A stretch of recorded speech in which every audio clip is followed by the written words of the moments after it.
Okay, remember the meat sauce that we made a little while ago? Here's the meat sauce. I have added a little bit of the pasta sauce or tomato sauce. I'm gonna add a little bit more for the lasagna because I want it to be a little saucy and not so heavy with meat. So just like this, we'll see. And if I have to add more tomato sauce later, that's fine. We'll just kind of keep it going. But just keep in mind, if you make a meat sauce, make extra so that you can put it into a lasagna or something like this anyway. So I always try to think of ways to make a lot of something so you can use it for another dish. Okay, we're moving on here with the lasagna.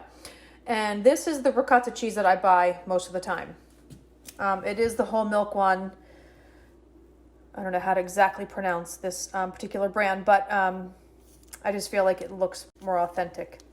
That's just why I bought it, really. And I think it's a good one. So I'm going to empty it all out, and then we're going to mix in some mozzarella cheese and some salt and pepper and a little nutmeg.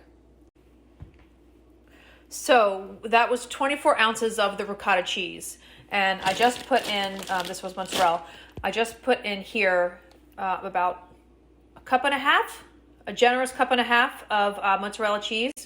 I'm going to mix these up really well. You can see here, this is the nutmeg, the fresh nutmeg. I just, went back and forth on a microplane, about 1/8 of a teaspoon or so. We're going to add some salt, which I don't know where my salt, oh, it's over there. So I'll do that in a minute. We're going to add some salt and pepper, and I'm going to mix this up really well. We are going to be using the oven-ready sheets. The Barilla brand here is pretty popular. I have this too, which I have no idea where I got this one. There's not a word of English on here, but anyway, it's okay. We're using it. But what I struggle with here is this process. It's like, okay, which of these, baking dishes am I going to use? Because you have to allot for the sheets to expand, right? So then I have this one over here, this one here. And I'm like, not going to be able to fit 3 there. So that's definitely not going to work. So this is your standard, 13 by 9, baking dish. So that's the one we're going to use. There is going to be a little bit of breathing room. I feel like we'll be able to fit, 3 across, and that should be fine. We're going to put a little bit of oil on the bottom, not sauce.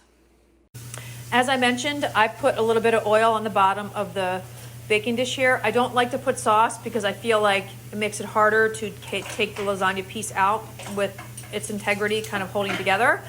So I just did the oil. We're going to start with some sauce. Now, kind of the easy, quick thing about this particular, I think, lasagna is because we're using a meat sauce. Like, you're not adding like a layer of tomato sauce and a layer of meat. We just already have the meat and the sauce. And we're going to start to dollop on our ricotta cheese. Now, kind of combined as one. So it's kind of one less step. And, if you make the sauce ahead of time, then it's even a little bit easier. So nice kind of little like thin layer here, right? You guys can kind of see that. Okay, there's your first layer. Nothing fancy. It's not easy to spread the ricotta, but it's okay. You just kind of spread it as best as you can. One thing I do not do is I do not put eggs in the ricotta mixture, because a lot of times, what the eggs will do is they'll coagulate, right? So they will make the ricotta mixture stiff. And that I definitely don't like. I like it to be creamy and kind of like ooey gooey. So if you want your lasagna to be a little bit more loose and ooey gooey, do not put eggs in the ricotta mixture. I forgot to mention I did add a little bit of, I have a little mixture of like Parmesan and Romano cheese. So that goes in between. I just want to show you this one more time because working with the ricotta is a little bit of a pain.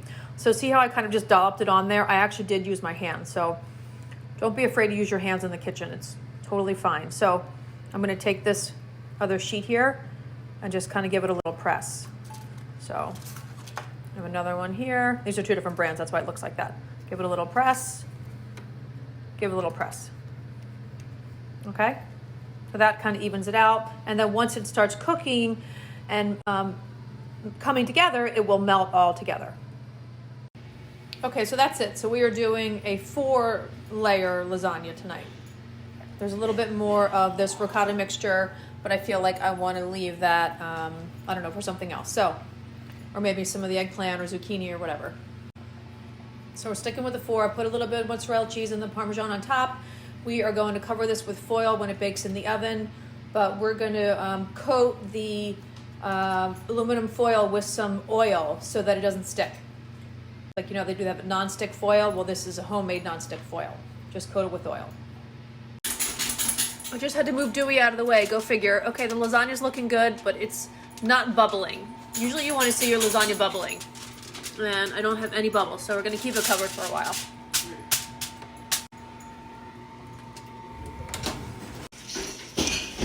I kind of forgot. So here's the lasagna. Here's the other little experiment. And I think the lasagna looks pretty good. I think the boys will be happy. What do you think, Peter? I'm very happy already.